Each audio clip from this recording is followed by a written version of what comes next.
relationships are a vehicle for growth and learning and psycho-spiritual evolution. To just lock down into one for the purposes of safety and security stops growth and evolution. Whereas to keep moving, it's like a new growth opportunity or a new challenge.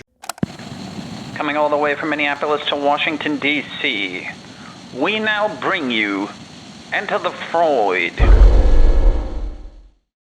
Warning. This is for entertainment purposes only. It is no way medical advice. Listen at your own risk. I just was working with this patient last week, and he's like in this state that so many people in our country are in this state now. It's really amazing. People in their 20s, 30s, 40s, even people in their 40s and 50s. I have friends in their 50s. I knew one guy in his 60s was in this state where it's kind of like they're dating and then they'll meet someone and they'll be like, oh, I should try to turn this into a long-term relationship.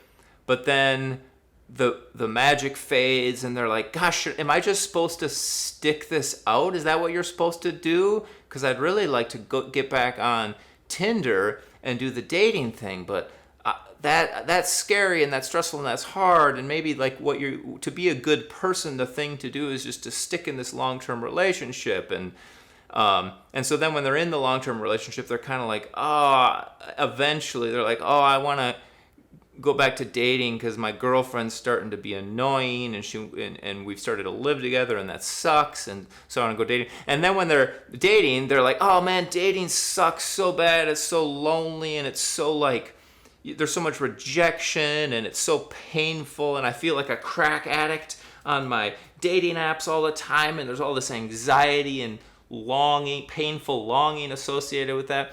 And so they're just kind of lost in this dating relationship uncertainty, what to do. And I feel like that state characterizes like a huge percentage of from like mid 20s to anytime. A lot of divorcees in their 40s and even now into the 50s. I think it's just a generation. As that generation gets older, there's going to be 70-something-year-olds and 80-something-year-olds in this state eventually. Yeah. Wait, let me interrupt, because I have a very brief theory of the abundance of dating apps providing a kind of a overwhelm in what I think researchers refer to as decision fatigue.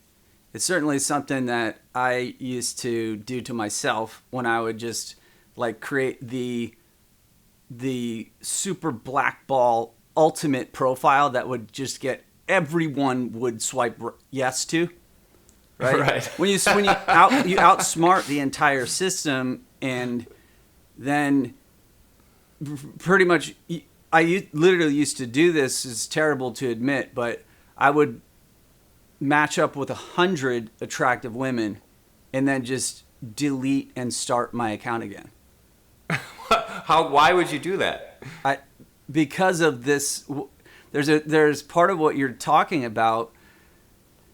I think this goes back to very early on when I was a normal human being before such apps. You would like naturally, I would naturally find within each environment that I was in who was my most likely match and candidate, right? In each class I was in each new school that I would go to, right? I would find out, that's kind of that's the one that matches up with me in my trajectory. Right. In every coffee shop you go in, you're like, okay, there's my match. In every restaurant you go in, there's my match. You get on a bus in San Francisco, you look around, okay, that was my like match. If the bus goes off into some kind of a post-apocalyptic scenario and we're the only ones left alive, that's the one I'm with, right? In that scenario, the bar gets much lower. Because sometimes the people around you do not match up with what you do in the way that you kind of rank within. This is a really weird actual thing to talk about once you get into hypergamy and the certain potential value of what you are compared to your peers, Right.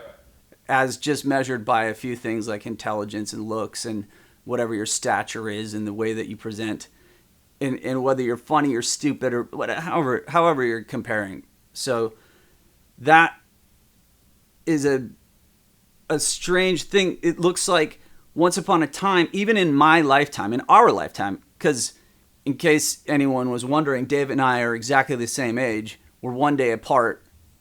I don't mean to go on a side note with that, but someday we'll get back to that. Within our lifetimes, it used to just be selecting with your immediate environment, whether it's a restaurant or a new school. And then once you add these apps to your life, then you have just an unreasonable amount of access to single women. And it actually really depends on the stage of development in your life, too. Yeah. The fact that I found dating apps in my 30s really was a huge influence, because as I watch people attempt to do it in their 20s, it just doesn't get as much traction at all. Mm-hmm. It would be very challenging for someone in their 20s to match up with 100 attractive women, delete, start, and then do it again. Yeah. Like, well, it takes to be. You hear guys dating apps for guys are really rough because it's hard to match with women. And what I've learned, I've been like talking with like bazillion patients about this and a bazillion friends about this, that the dating app thing for guys versus women is just like a radically different experience. And guys, by and large, tend to fucking hate it and think it's the most like painful, rejection-laden thing. But what I've discovered is that there's kind of roughly two categories of guys. There's the guys that don't really focus on dating and attracting women with like a rigor and a seriousness. They don't do that. They just kind of are like sitting around on their couch watching football, drinking a beer and eating chips and like, I'll log into Tinder and God, how come I can't get any ladies? And then there's the guys like you, what you were describing. They're like, all right, I'm gonna like study this science and figure this out, and I gotta like go to the gym and eat a certain nutrition and buy certain clothes and comb my hair a certain way and write my profile a certain way and have these pictures on my profile and this, and then they like master the science of dating and dating apps, and then boom, they can totally just like exploit Tinder. And it's kind of like there's two categories, and you're talking about the experience of the Tinder exploiters. But I think probably 80% of dudes are in the like Tinder despair category because they're just laying on their couch drinking beer, and that's not going to work. But I sort of feel like it's kind of a light switch. Either they're like knocking it out of the park, and it's a super fun thing. And you were about to go down this road. Sorry, I kind of interrupted you. But like for the guys who've really like crafted and worked at their whole dating thing, I'll give you the mic again. It opens up all these possibilities, and that's all that like is a whole different world view, and it like messes with the man's psyche and worldview and choices and everything in this certain way, which you were about to describe, and then I interrupted you because I think there's all these dudes who don't ever have that experience. Yeah, because as I kind of approached it as a social scientist and truly began to look at, well, what is this phenomenon of dating apps? Yep. And as I discovered a tremendous wealth of information which would massively be abused in the wrong hands. Abused in the wrong hands like yours? Well, the crime that I did was just match up with people and then not go out with them. That's all. Like, that's my crime, right? Because literally after you match with 100 women and you try to go back through, it's just like, what am I... None of them begin to stand out. They're just like, you can then reduce it down to, okay, who are the top most likely candidates? Okay, 10 of them. Then within those 10, then you're going to go through, okay, well, of them, who would I actually want to go out and meet. And of course I did that, right? Then I would actually like go to meet them and see what they're like in person. And sometimes they were awesome and better than you expected. And sometimes they're super weird, and it would turn into just like some kind of a bizarre, what was that thing with a Twilight Zone scenario where within 5 minutes they're asking you weird stuff about how sexually attracted you are to them. Wow. And how that much sounds like a fun episode of Twilight Zone. It's fun, and it's kind of freaky because you're just like, it's really unusual to be hit on and for women to come on to you that hard. And it's super, it's in a way it's off-putting because as a guy, it just doesn't happen. No. That is definitely not how life goes. Maybe it does if you're some kind of supermodel, like whatever Marcus Schenkenberg or whoever that dude, the famous. Maybe some dudes walk around. Whoever that soccer player guy is, he might have women do this to him all the time. But for the normal person, I think rich, famous dudes like the Michael Jordans or the Leonardo DiCaprios of the world have that. But I think 99.9% of men never experience that. Yeah, it's super weird, but really, I want to hand the mic back to you because it was kind of your initial thrust into this domain, right? So where does this story go?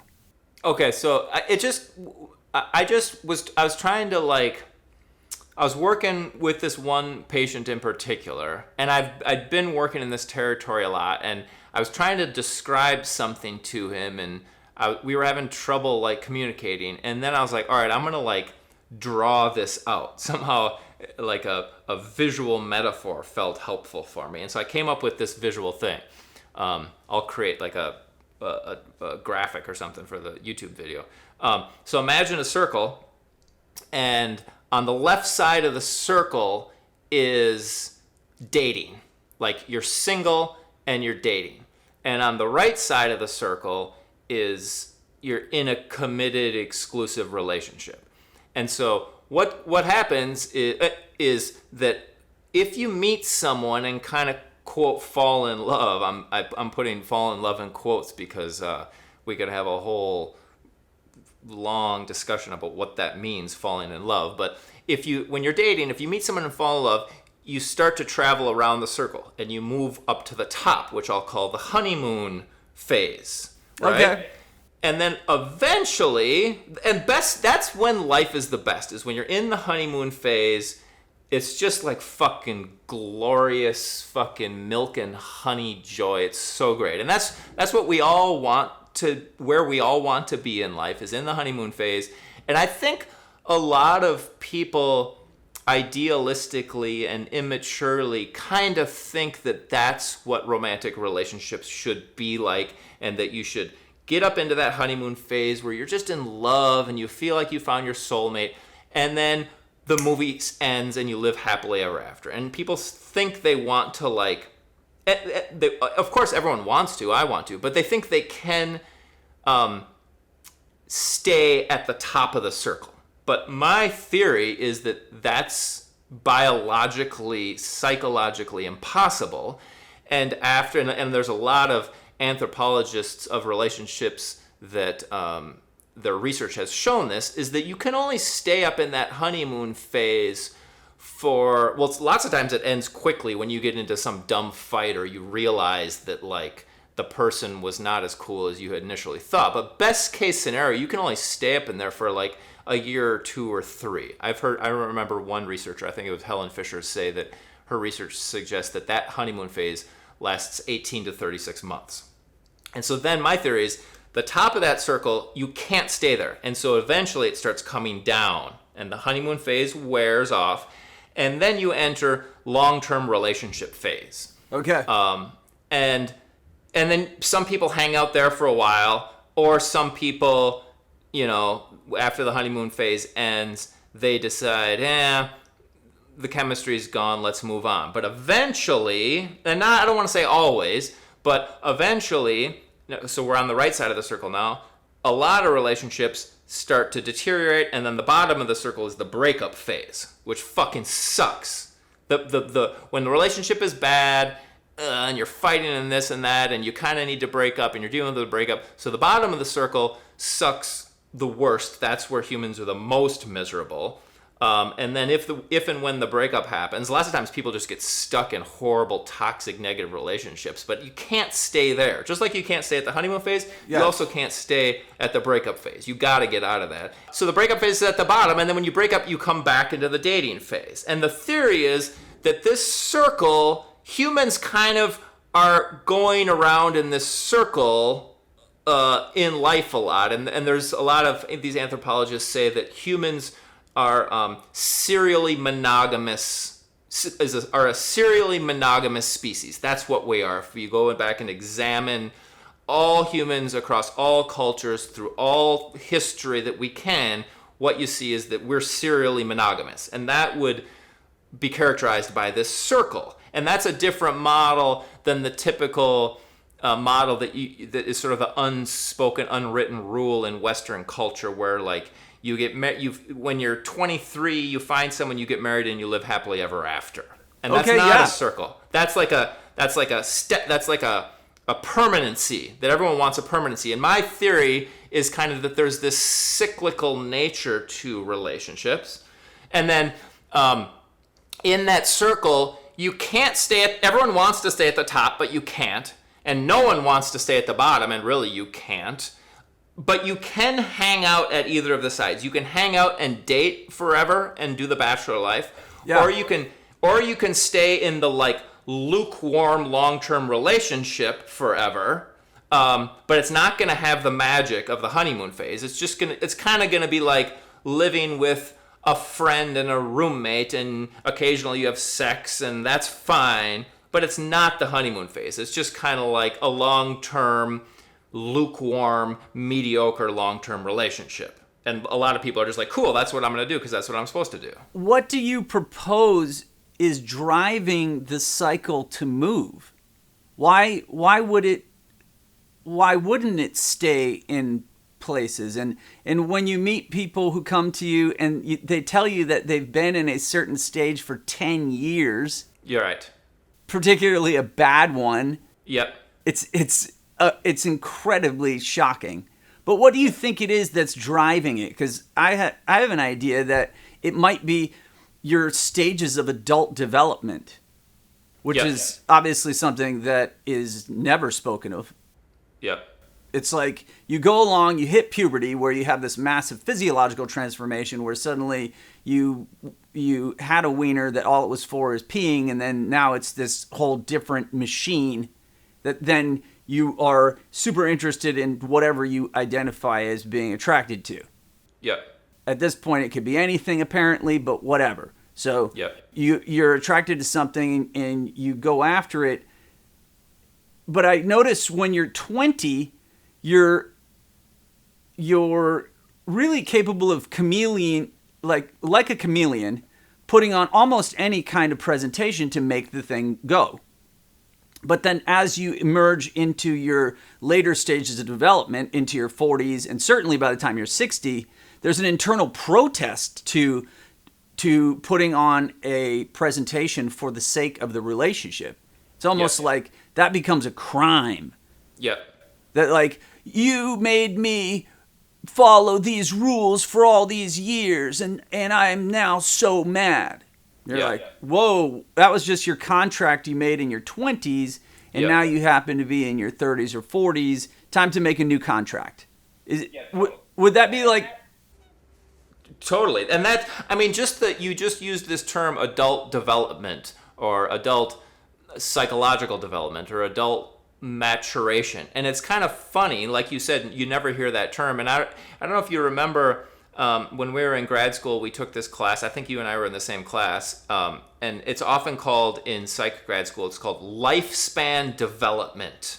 And what's notable when you start reading the books and researching in the typical canon of psychological development, like the most famous person in that is Piaget, and then Freud had his psychosexual stages, and there's all these theorists, but they almost exclusively focus on psychological development from infancy until about adolescence. Correct. And all the theorists are looking at human psychological development, and they stop looking at it at like age 17 or something, and it's so absurd. But I do think that fits with what I was saying about this story of humans, that you grow up, you go to school, you go to college, and then you get married and you have kids, and then you live happily ever after. And for some reason, our culture wants the story to end there with marriage, kids, and a picket fence. They don't want the story to continue. And you're just by saying the word adult development, you're implying the story continues, which it absolutely does. But the fact that our culture doesn't recognize that, I think, is problematic, because I think people don't realize that the story continues. And that kind of fucks with adults when they start moving into these new stages that no one has ever talked about or no one has even acknowledged exist. It's like going into uncharted territory, and oftentimes they start falling headlong, and it's just like it's kind of a train wreck, because they're in this new territory where there's no map or no paths. That's, I think, absolutely important, as we continuously seem to point out the missing pieces of the story of the American dream. Yep. Or the story of success as an American, or success as a professional within the American dream in the culture today, blah, blah, blah. Yeah. Like, there is an incredible missing, that the part that you essentially have to go through stages of development, and the person who talked about it, I can't believe I'm back to Wilbur, man. Ken Wilber did talk about progressive stages of development that go far beyond the normal psychological observations of the early crew. He definitely talks of the emergence of stages of consciousness that then lead from really narrow type of what today people talk about, like Trump level of consciousness, which is basically just us against them. The most fundamental of, we're tribal. Tribal is probably a better description than Trumpian, because that dude is just silly, but the tribal overwhelming revelation that there's a lot of people in this type of, we are in a crew and we don't want them to come and mess up our shit. We don't want Chinese taking our stuff and Mexican people taking our jobs and whatever kind of ideas that are out there. Yep. And that's like a very beginning stage of development, and progresses up and up and up until some type of a universal stage of consciousness, which is what ultimately people aspire to, especially in the left, far left type of idea that leads into some utopian type of then arguably Marxist world that I don't really need to get into, but because Wilber's not talking about that in a way. It's just like, hey, this is the reality. And he even made some estimation of what percentage of the population was actually in this universal realm. And it was low. It was below 10%, below 10%. And he believed there was a tipping point at some point. I don't know when, 20 years ago. He thought that the world was headed towards some past 10% tipping point, and then it would cascade, and then everyone would fall into that ability to see that all of our needs were important, and we were a collective headed in a universal. They could move out of the tribalistic or ethnocentric thing into a more universal or like world-centric consciousness. Perfect. Yeah. Yeah, but we're a long ways from that. The tipping point, I don't know if it's happened yet, or we're tipping or whatever, but like, man, we're still very tribalistic, ethnocentric. In fact, there's something about the whole American cultural experiment is we've become, I even think we've gone from we used to be tribal-centric, right? Like our tribe, and now we've even collapsed into more just a individualistic, egocentric thing. Yes. And a lot of there's a certain thing now in 2021, something has happened with the liberal progressive ideology. Like in theory, it's trying to move more towards this world-centric thing. But I think that something has happened. I think Trump and COVID hit like a primitive fear thing, particularly in the left wing, and they've really collapsed, I think, into a more egocentric, individualistic thing, and because everyone's just super judgmental and accusatory about fucking everything these days. When you walk around in the world, so often you'll get some sort of intense, sharp, judgmental, moralistic, righteous, accusatory thing that doesn't feel world-centric or universal at all. It feels super hyper-individualistic, hyper-egocentric, coming from this liberal world that's supposed to be non-judgmental and preaches tolerance of all people and all ideologies, but it's kind of like they've collapsed into the opposite. Check it out. Check out the bizarre parallel here, where we're talking about the life cycle of relationships, in romantic relationships in particular. And we are able to pose that, hey, check it out, the idea that you just you meet your soulmate, and then it's just like that's the end stop. You go and you are united till death, right? That was the previous model. Well, there's some new thing happening where predominantly most people are in a cycle that repeats, in a serial monogamy. That is predominantly the approach of today. Yep. And we can accept that, even though it's not what everybody was told, even in our generation, in our lifetimes. Right. Yet here we are looking at society, and it's clearly Wilbur was observing something going out into an expanse, maybe a reminiscence, a shadow, something from the 60s and 70s and whatever was driving his thinking. And then the society and worldview collapses during this 2020, 2021 phenomenon. Yep. Whatever you want to call it, in relationship to COVID and the disease model of infectious discussion coming from others to us, totally. Causing some kind of like withdrawal into the most primitive, hey, who am I actually with here? Yep. Right? And in a sense, that's a story that's never spoken of, right? Totally. This is not a story that has ever been told in our lifetime. No. And here it is, maybe not even our parents. I don't know when the last time this story was told, or if it was ever told that, hey, by the way, the pendulum swings towards openness and universal acceptance, and then, whoa, it comes back towards everyone is bad. It's just me and my immediate family, or yes, in a way, it's me and Texas pride. Right.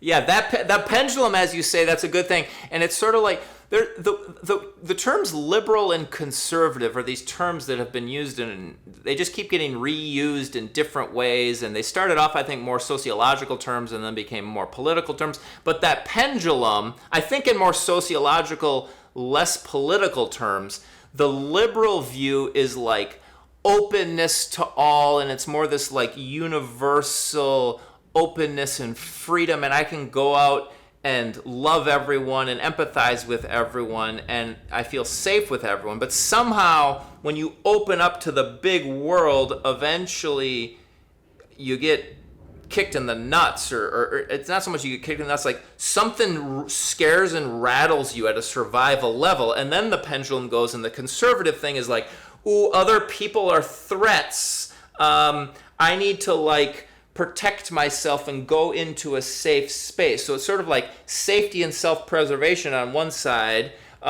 versus openness and wide openness on the other side. And there is this movement when you open up too far, like shit comes in and rattles the primitive survivalist vulnerable part in every human, and then you have to like close back down. And I think the politically liberal in America right now, that has happened, and they're actually sociologically very conservative right now in their super intense moralistic judgment, and kind of like us versus them. These people don't vote the right way or have the right beliefs or have the right whatever, and they're bad people. So they're actually doing a sociological, very conservative thing, which is interesting.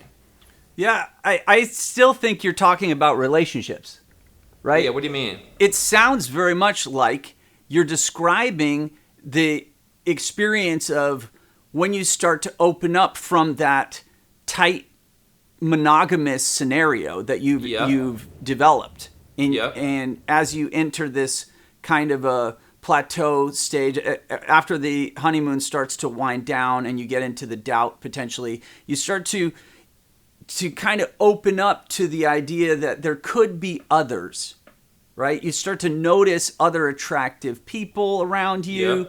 Hey, what is this? Oh, like, and what you notice as you do that is some people are receptive to that, which is really freaky, because what are you doing? Are you cheating? Totally. Are you some kind of a bad person who's now going to end up in an affair? Is that what this means? Because what did you do? You just kind of were not getting all of the needs that, or the recognition that a person needs. Yeah. You're not receiving that from the current design. So, and it could be in forms of you're not being recognized as a parent or as a lover or as a partner, a contributing person in the kitchen, whatever. You're not getting the right amount of recognition for your efforts. And so then you start to think, well, like who wants to see me as still desirable? Yep. Who will see me as desirable? And so as you go out there looking and you're like, whoa, these people, look at that. There's a little interest going on. And when your partner observes that you have entered into that realm, that's the threat that it sounds like you're describing. Oh, interesting. Do you see that? Interesting parallel. Totally. That's a really cool parallel. You see how suddenly when the other observes you headed towards this openness and they're still in a type of a what did you call it? You were using those political previously sociological. The liberal conservative. So I'll just kind of repeat what you're saying. Go for it. Is that when if you're in a monogamous relationship, you're in that more, quote, conservative, self-protective container. And then if one person starts to venture out and starts to open the gates to the broader world, intentionally or unintentionally, they just look through the gates and it starts to look kind of fun out there. That possibility for openness becomes a threat to the monogamous conservative container, and then it can polarize in the relationship where one person really tries to clamp down and really goes, quote, conservative, self-protective, tribal-centric, and eventually that's probably going to lead the other person to like go out into the, quote, liberal, open adventure, go out into the new territory. Yeah. So going back into this cyclical relationship model, you asked a question a while back that the answer, an idea in my head has popped up a couple of times, and I just want to say it because we're running out of time. Is you said what drives the movement in the cycle, which is just it's a very intriguing question, and two kind of opposite ideas have come to mind, and I kind of think they're both true. The one which is less interesting is just sort of the like biological evolutionary is this idea that it's evolutionarily biologically advantageous for humans to keep moving. It's like and evolutionary biologists have said this. I don't think I'm coming up with anything new. Is that a man and a woman meet, they have chemistry, they fall in love, they get an intense dopamine rush in the honeymoon stage, and they just want to shag as much as humanly possible when they're in that state. When you're in the honeymoon state, you just want to have sex constantly, right? It's so great. And so then, historically, obviously that leads to pregnancy. Yep. And then the honeymoon state can last for between 18 to 36 months, which is enough time for them to stay together and raise the kid until the kid's like a toddler. And in most of human history, we were in tribes. And after the kid becomes a toddler, the tribe takes over raising the kid. Basically, after the mom nurses the infant and becomes a toddler, now the other kids and the whole tribe raise the kids. And now the kid doesn't really need this protective mother-father thing in the infancy. They're kind of part of the tribe now.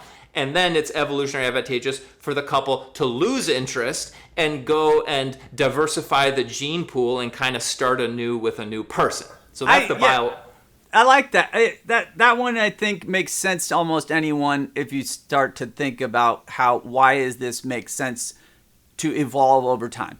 Right, in terms of evolution. But the more interesting one is the psychological evolutionary or the spiritual/soul evolutionary idea. And basically, it's that everything in life, but we're talking about relationships are a vehicle for growth and learning and psycho-spiritual evolution. And to just lock down into one for the purposes of safety and security stops growth and evolution. Whereas to keep moving, it's like a new growth opportunity or a new challenge, and the growth opportunity and the challenge also come on the bottom of the circle through the pain Absolutely. and the hard times. Yeah. Maybe that's where the most growth and change happens, is actually at the bottom of the circle. And so none of us want to go to the bottom of the circle. We want to stay at the top, or we just want to stop the circle in the good place. But the growth, change, evolution, wisdom, you got to go down into the underworldly pain, anger, intense shit to keep psychological, spiritual evolution going. So I'd sort of like, that is my favorite answer to the question of what keeps the cycle going. Yeah, the cycle of romantic relationship or romantic attachment in its waxing and waning between partners. Yes, totally. As you love someone and are intrigued by someone, and then a year later you're not so much, and then the next year you are again. Totally. And then you're not so much, and then 2 years later you are again. Totally. And you can be in love with somebody back and forth for 10 years and infatuated or... Totally. That I really like where this has ended up in almost like a refreshing view of the challenge, because at first the cycle, when you mentioned that, I didn't like it. I was scared. I was like, don't say these things. Like don't talk about this, because that's like not the thing, right? The story is you find the right person. Totally. We all want to believe that. I want that. I want to find my perfect soulmate who I'm fucking infinitely happy with for the rest of my life. That sounds so fucking great. Right. And then, so the story then goes to you. It's your fault. You didn't pick well enough, or you didn't work on yourself, which you'll hear all kinds of experts just talk about this kinds of, yes, of techniques of, you really need to go work on yourself, love yourself before you can be in a relationship, and go towards blame the person and their own faults, as opposed to look at how this cycle works. And even if you do have the most perfect person for your 20s, once you hit 30s, you two might actually be on a divergent course. Yep. Totally. Actually. Yep. And people do not want to accept that. They want to believe these blaming experts, because it's like, oh, there's a way that I can still keep this dream alive of living happily ever after. Like that desire is so fucking powerful in us that it can sell 10 million self-help books and tons of online seminars on how to like find your soulmate and live happily ever after with him or her. Absolutely. I think we got to end at that. That was brilliant.